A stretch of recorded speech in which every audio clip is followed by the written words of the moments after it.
Thank you to everybody who supported this event. This could not happen without you, and especially to our speakers who have traveled all over to come here and speak with us in person.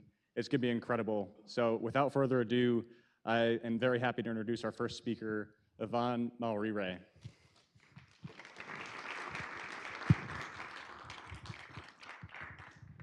Thanks very much. Trying to make sure. Well, thank you for having me here today, and it's quite a task opening a conference or summit or gathering such as this one, for which I am probably the least qualified, or at least one of the very least professionals to speak on the subject matter.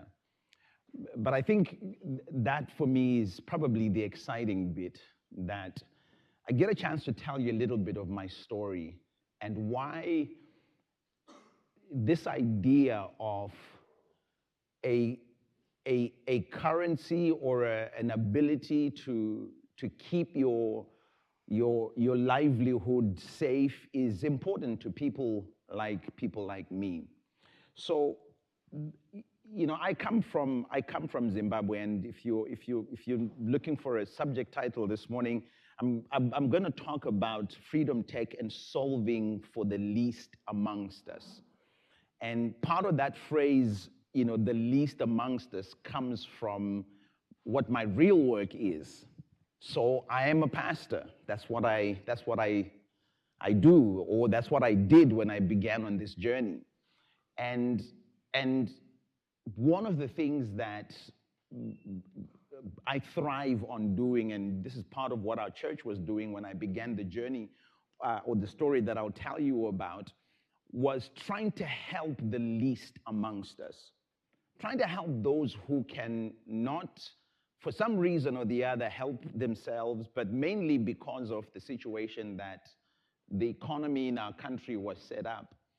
And so I'm hoping that by the time I'm done, you will probably have a little idea of why it's important for people like you who lead these conversations, who lead the creation of technologies like these, will find it important to understand that if we can solve for the least amongst us, we can really, really begin to change the world.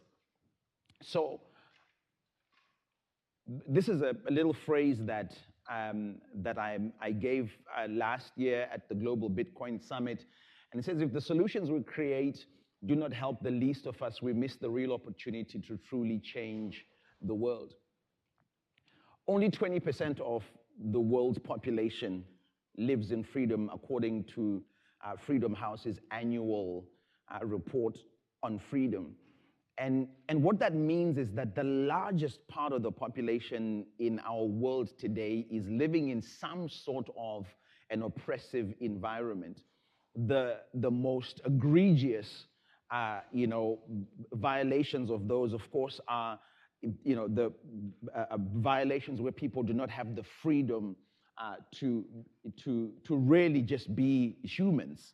But that's then closely followed by not having the freedom to decide what to do with your own money or with your own wealth, or not having the freedom to protect it or to watch it grow like what other people have in other parts of the world. And this is the enormous task that you guys have. How do we help the 80% in the world to be able to live a free life if they can't have political freedoms, or if they can't have the other freedoms? Can we at least begin to figure out a way in which they can retain their dignity by being able to protect the very little that they have? In 2008, so I am from a country called Zimbabwe, and I want to try and tell this story as quickly as I can. I don't have as much time as an African Pentecostal charismatic pastor. 20 minutes is absolutely nothing. We use that for the introduction of ourselves. So this is going to be very difficult for me. So if we find ourselves 3 hours in, I just want you to know that it's not intentional. It's just, it comes with the nature of the job. So in 2008, Zimbabwe experienced what I like to call not just hyperinflation, but super hyperinflation. And in 2008, that super hyperinflation was running between 296 million% to 79.6 billion%. I don't know whether you understand what that means. At a certain point, it's just, okay, we're just throwing out whatever number we can find. But the reason for this big gap is because it became impossible to really track it. No one really knew. If you Google it, and you Google Zimbabwe's hyperinflation 2008, you just get all sorts of numbers, because it was wild what was happening. But to give you an idea of what this meant, to give you an idea of what 296 million% inflation looks like in Zimbabwe, the largest banknote we ended up with was this guy. This is a $100 trillion note. 100, just let that sink in. How many zeros is that? $100 trillion. To help you further understand what this meant, at the height of inflation, $100 trillion, I remember this, was enough to buy 2 loaves of bread. But it gets worse. On a particular day, I went to buy bread. I remember this clearly. I went to buy bread for my family because when you are in a super hyperinflation environment, everything goes missing from the shelves. You cannot find any food. Because what's happening is that everyone is buying anything that's on sale to try and store their value of money. I remember my dad going to buy 4 bags of 50-pound bags of salt. Not because you need salt, like how much salt are you going to consume in your life? But the point is, if it's on sale and if I can sell it later for the same amount for which I bought it, I can at least hold the value of my money. And on this particular day, I went to buy bread. There hadn't been bread for a couple of days. And in one of the groups, WhatsApp groups I was in at the time, there was an announcement that bread had become available at a particular bakery, because that's what happens in an environment like that. You are in different groups that tell you when gas is available, when bread is available, when cooking oil is available, and what location, and everybody rushes there and waits for hours on end. And I went to buy bread, and I was in this line for 2 hours. 2 hours with my $100 trillion note. It was going to be enough for me to buy 2 loaves of bread. By the time my chance came for me to buy bread, when it was my turn to buy bread, I could only afford, with my $100 trillion, I could only afford half a loaf of bread. So this is the kind of reality that people in Zimbabwe have had to live with, not once, but every 8 years in Zimbabwe, we go through this economic crash.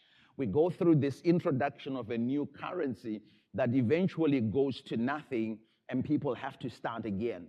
My parents were retired in 2008, and they had about $80,000, I want to say, US dollars of retirement that was saved, and that's a lot to retire on if you're in Zimbabwe. Within a 7-day period, as we were going through this hyperinflation, the government banned any withdrawals from the bank. Nobody was allowed to take money from the bank. And in 7 days, they went from having 80,000 US dollars in the bank to having 25 cents. 25 cents. They lost everything.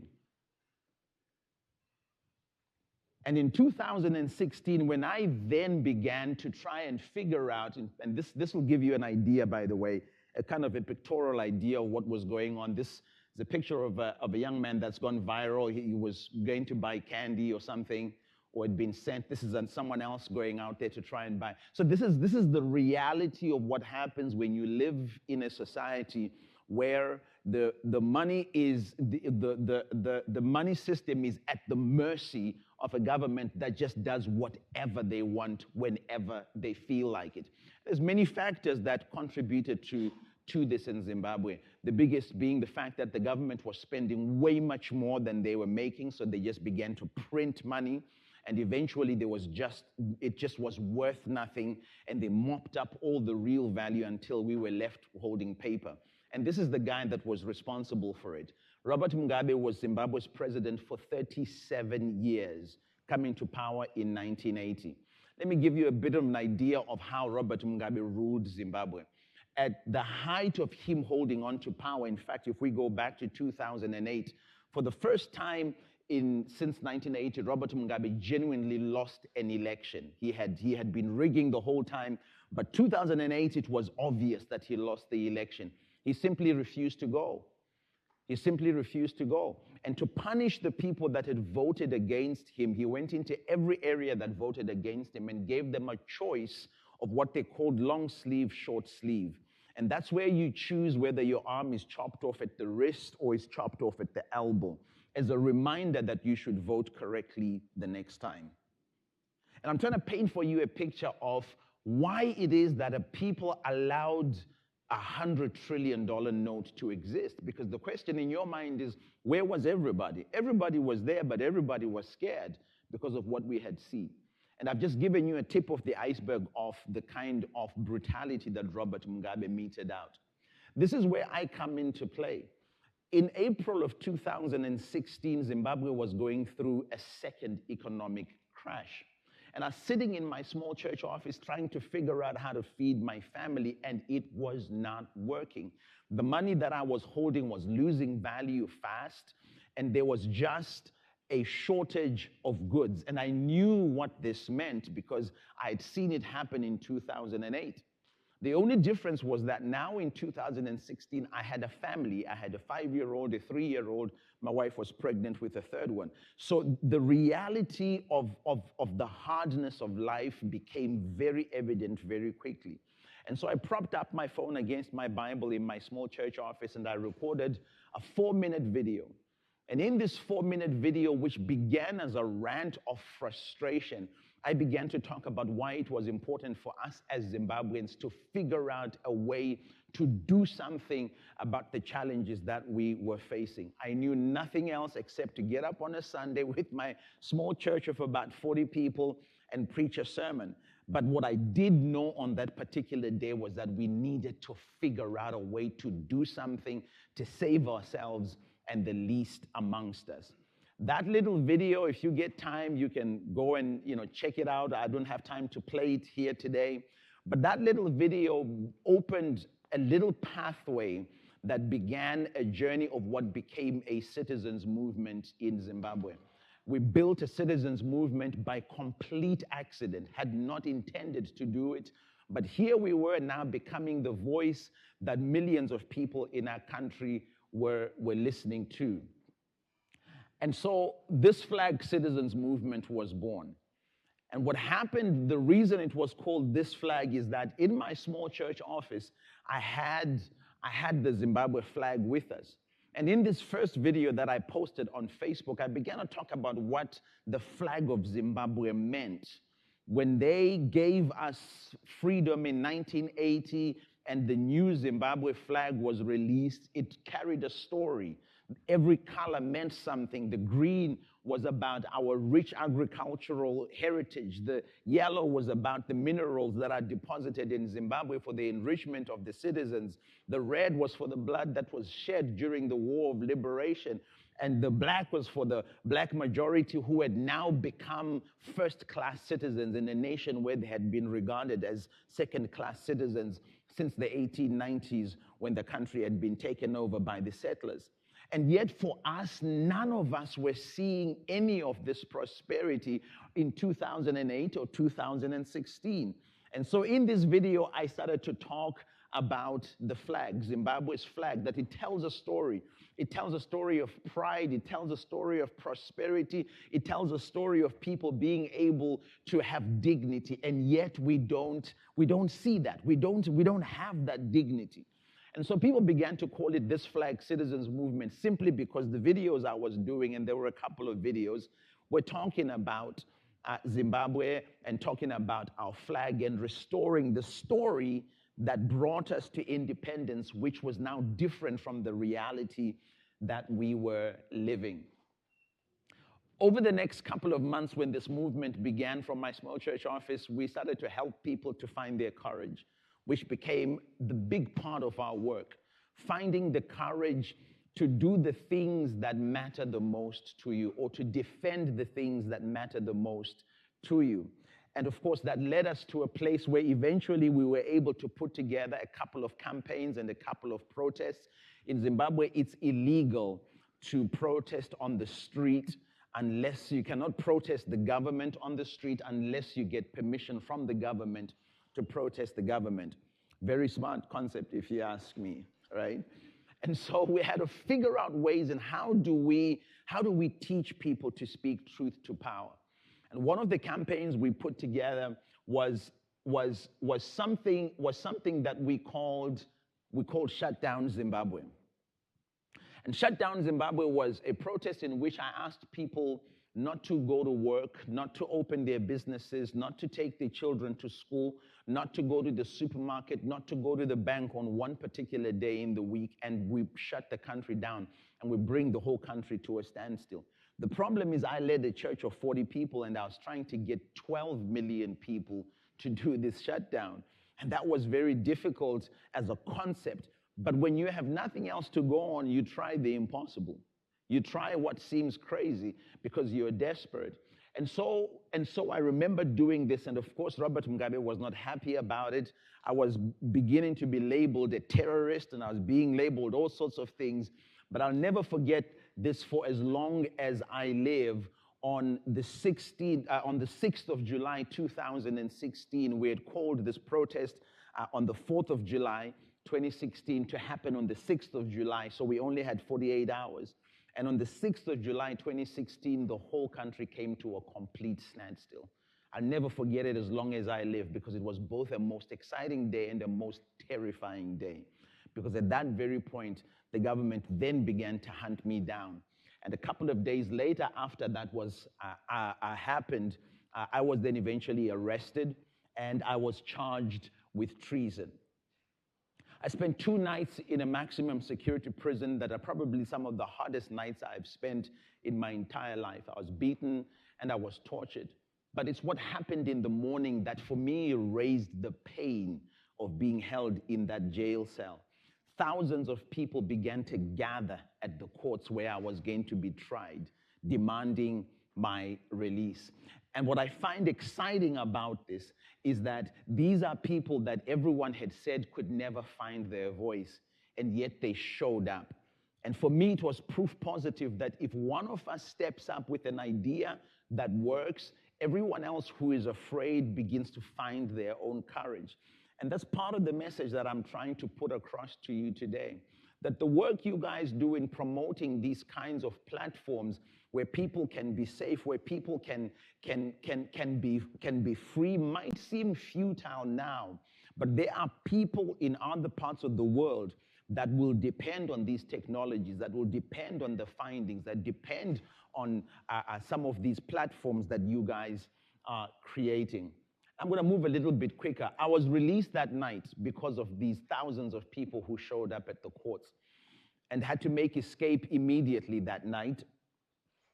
I was driven across the country 6 hours to a border where I was able to escape, rendezvoused with my family, eventually got my family out, and we arrived here in the United States in August of 2016. But the job is never done. We're not free until all of us are free.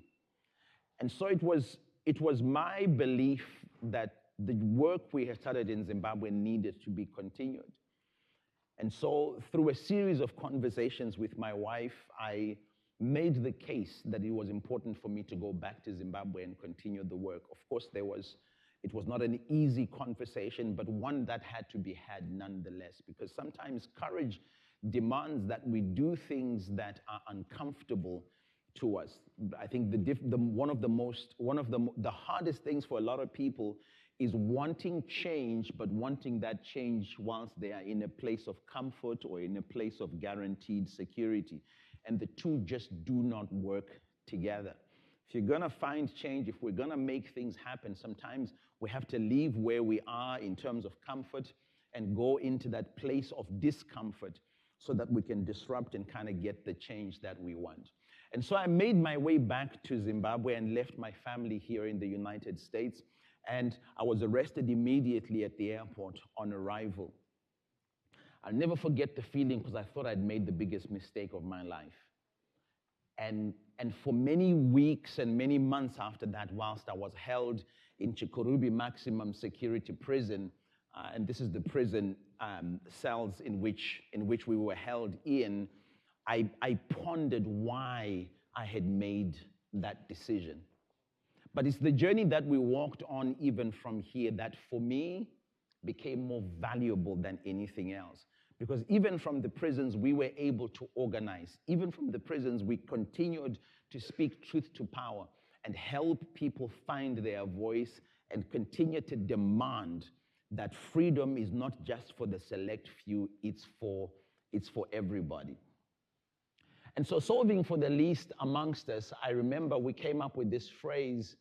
You can't really see it up there now. It says that if we cannot inspire the citizens, if we cannot cause the politicians to change, then we must inspire the citizens to be bold. And I wanted to kind of take that a little bit further here. Again, you can't really see that at the top. I think our screen is a bit different. But it's a statement there that says that if we cannot cause the system to change, then we must empower the citizen to create a new system. And I think this speaks to what you guys are doing and a lot of what you're helping to create with Bitcoin. And my hope is that this is something that the least amongst us can learn and can adopt. My hope is that you will continue to iterate and create until those of us who are in the most oppressed situations and the most limiting of places can use these technologies to free ourselves, at least in one way, if we can't do it in the political way, at least be free in the financial sense, at least protect the little that we have. And part of my concern sometimes is that when we solve, we seem sometimes to only solve for the few that have much to protect. And yet protection for those that have a lot to protect is also as important for those that have very little to their name. And so my hope is that you will continue to iterate. If you would like a copy of this book, by the way, I wrote the whole story down that I've just spoken about in this book that's been out the last couple of months. It is entitled Crazy Epic Courage: How a Nobody Challenged Brutal Dictators and Moved a Nation. And all it is, it's a story. I take you through every single day of how we built the movement, every single day of the arrest, every single day of continuing to organize. And I take you through why it's important for you to find your own courage to do the things that matter the most to you. So it's available outside if you would like a copy.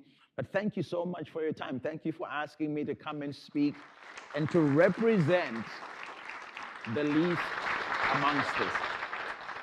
Thank you. I think we have time for a couple of questions. So we have two microphones if you guys want to ask any questions.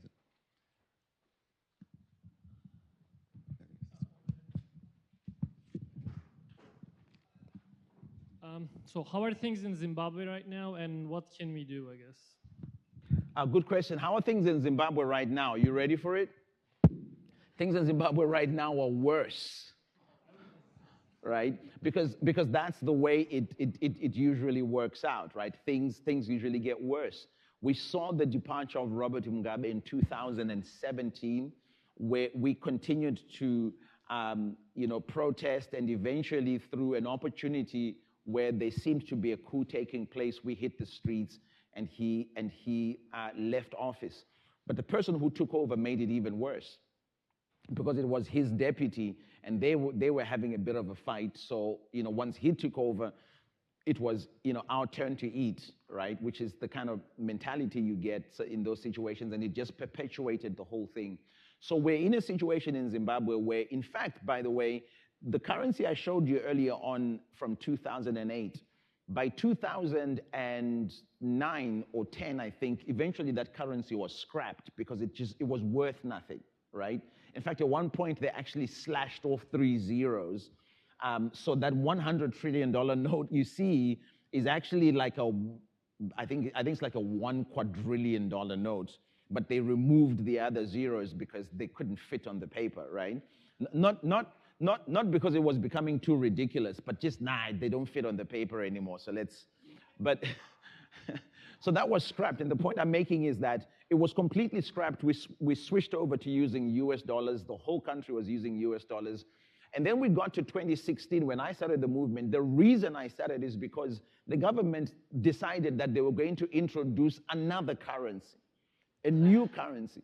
And because we had the trauma of 2008 collapse, we knew what that meant. We knew where this was going. The introduction of a new currency was just a way to mop up what everyone had worked for in the last 8 years and just take that value for themselves again. So that's why we started. And of course, once that currency was introduced in 2016, by the time we got to 2019, I'd been stuck in Zimbabwe for 3 years. When I left my family here, my daughter was 3 months old when I left. When I came back, she was 3 years old. And by the time I came back, that new currency that we had been protesting had already slidden in terms of inflation, and people again had lost their value, the value of their money. And then they scrapped that again just last year. And they've just introduced a new currency again in Zimbabwe called the ZiG, the Zimbabwe gold currency.